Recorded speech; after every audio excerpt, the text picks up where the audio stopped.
Berkshire. Together we can make a difference.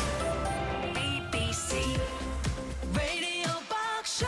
BBC Radio Berkshire, just gone 25 to 5. Sarah with you this afternoon in for Phil, and to celebrate the festive period, every day this month on BBC Radio Berkshire, we are opening up our Make a Difference Advent calendar. Today we're meeting the woman who took on 50 challenges in 500 days for Alzheimer's Research UK. Her name is Shelle Luscombe. She's with me now. So what was the inspiration for this then?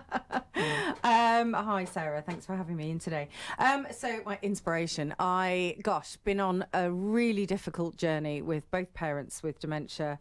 My dad passed away 5 years ago with Parkinson's and Parkinson's dementia, and when I started the challenges, my mum was in a nursing home with Alzheimer's and advanced vascular dementia. So yeah, it's been a horrible, horrible few years. And so I turned 50. I was having a bit of a midlife moment, wanted to do something memorable to mark my 50th. And, you know, I'd seen someone else do a kind of 50 at 50 challenge fundraising idea. And I just thought, right, let's see if I can take this and make it my own. And he had done 50 challenges in 50 days. So they were kind of small things ahead of his 50th. And I just said, I'm going to make this a year-long campaign. Let's see what happens. I want to have an adventure. I mean, all credit to you for having the energy to do that, bearing in mind what you had been through, what you were going through at the time. Yeah. So talk to me about some of these challenges then. Let's get a sense of the magnitude of what you've completed. Okay, so it has been a real mishmash of stuff. And the point was that I set up the JustGiving page and I sent out the link to my friends and family and said, right, you can set me any challenge in exchange for a donation. And, you know, some of my friends have been really generous. It's been things like, let's go and do a laughter yoga session. Let's try that. Yeah. Other people... I was going to say, however, if I set my friends that kind of challenge, laughter yoga, it would not be. I have had to do stand-up comedy. I've done a skydive from 15,000 feet. I've had to do the loops in a glider. I've had to learn dance routines. I've had to bake. I am rubbish at baking. I had to cut my friend's hair. You know, and then there was the sort of the 5K run and the 50 sit-ups a day for a week and all sorts of things. I've had to learn to paddleboard. I had to ride a horse. I had to try unicycling. You name it. So one of these things, so this is almost impossible to pick through it all, I suppose, but you ran 5K at Eton Dorney Lake in Windsor. So that was in October of this year. And a number of those other challenges sound like very physical ones. So did you go into this sort of super pumped up fit? No. Right, good.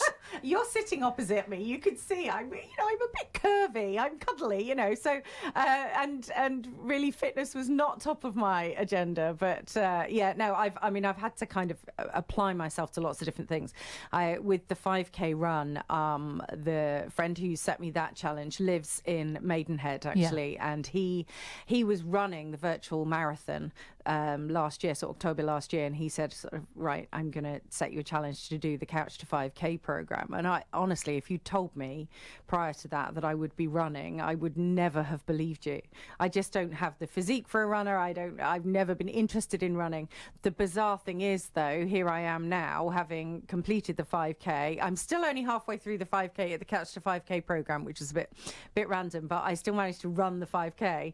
And now I really enjoy running. Well, I was going to say, did you enjoy it? Yes. And that was probably the biggest surprise, really. Yeah.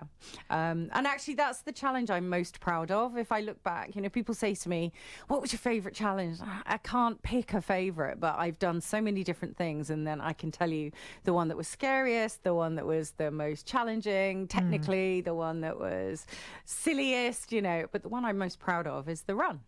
So tell me about the one that you were most uncomfortable with. And I say that I'm not necessarily most uncomfortable going into it, because sometimes things play out slightly differently than the way we're expecting them to. But the one that you walked away from thinking, I'm not going to be doing that one again in a hurry. Comedy. Oh, really? Yeah, I don't have to think about that for even a second. Where did you do this? Well, I thought I can't go from just zero to stand-up comedy. I need to learn to do this or find a way to understand how to deliver stand-up comedy. So I joined a course in Kingston, actually. A comedian Eric, his name is, American guy, very funny, obviously. And he was running this sort of 5-week course, and I went along to that. And the last week of the course is a showcase. Oh. So I was there with other people who had also done the course and were also not comedians, but we're kind of just trying it out for a bit of fun. And it was really, really good. I mean, it was a fantastic experience. I never, ever want to do it again, but I am very glad I did it. Did you get some laughs, Yeah, crucially? I did, okay. actually. That I is did. seriously impressive. The thing about this is, though, that this is the perfect thing to do when you're 50 or whatever. It's almost like ticking off things on a bucket list, although you haven't created the bucket list. That's the downside, I suppose. But the fact that you get to raise money for charity as well is pretty amazing. I mean, do you feel as though you've done, well, clearly you must feel as though you've done a whole load of stuff that you would never have entertained doing previously? Oh, completely. I mean, there's all sorts of things on the list. I mean, some of them are really silly, like go a month without shaving your legs, things like that, kind of really silly, fun things. But yeah, I mean, some of these other things, the glider flight and the skydive. I've done a skydive before in Australia, like 20 odd years ago. But this is a different ball game. I think you get a little bit more fearful as you get older. So it was a different challenge in that respect. But the horse riding, the unicycling, the dancing, the baking, all of these things, they're not sort of things that I would have put on my list at all. Is there anything that you have taken up now as a result of doing one of these challenges? Well, my last challenge was drumming. Had to drum with a band, so I had to learn to drum from scratch, and I love drumming. So I think, it's crazy right now because we're in the run up to Christmas, and I'm doing lots of Christmas events, singing and bits and pieces. So I think come the new year, drumming will be the thing that I love that. I absolutely love that. So random. I had no idea. I thought I was going to be a dreadful drummer because I thought I wouldn't be able to keep the time. Yeah. I absolutely love it. Are we talking full on drumming, like rock drumming with the cymbals? And so the song that we had to like pick a song. I said, you have to like focus on one song and perform that. Was Seven Nation Army, White Stripes. Yeah. Brilliant. So how much have you raised whilst doing this? Oh gosh, I get a bit emotional when I say this. I've just seen on my phone that I've got a donation while I was driving over here, actually. So £11,150 now. That is amazing. And that money is going to Alzheimer's Research UK. It is. How much did you start off aiming for at the beginning? £500. Right.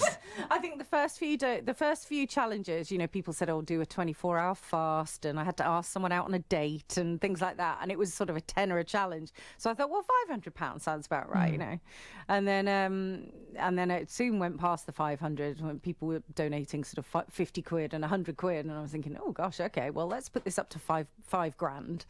And actually, I left it at £5,000 because it was quite nice to then go on, and it now says I've achieved 223% of my target. I was going to say, I'm no maths wizard, but I can figure out from this that it cannot possibly have been the only people who were setting you the challenges that have been donating the money. So it must have come from elsewhere as well, has it? It has. I mean, all sorts of people. And I've been putting all my challenges on social media. I have my bright orange Alzheimer's Research UK T-shirt. So every time I was doing a challenge, I would do a live on Facebook, and I'd have my T-shirt on, and people, got to recognise that I was doing another challenge. And I've had friends who work for companies that will do match funding. So that's been amazing because, if a friend puts in £100, instantly the charity puts in double that, So it's amazing. The company. I was on Steph's Packed Lunch on Channel 4. Yeah. I completed some challenges live on the show. So that's generated that's a huge quite audience, a isn't few, it? It is. Generated quite a few donations sort of there and then from people who didn't know me. Likewise, I was on BBC Radio 2 Popmaster.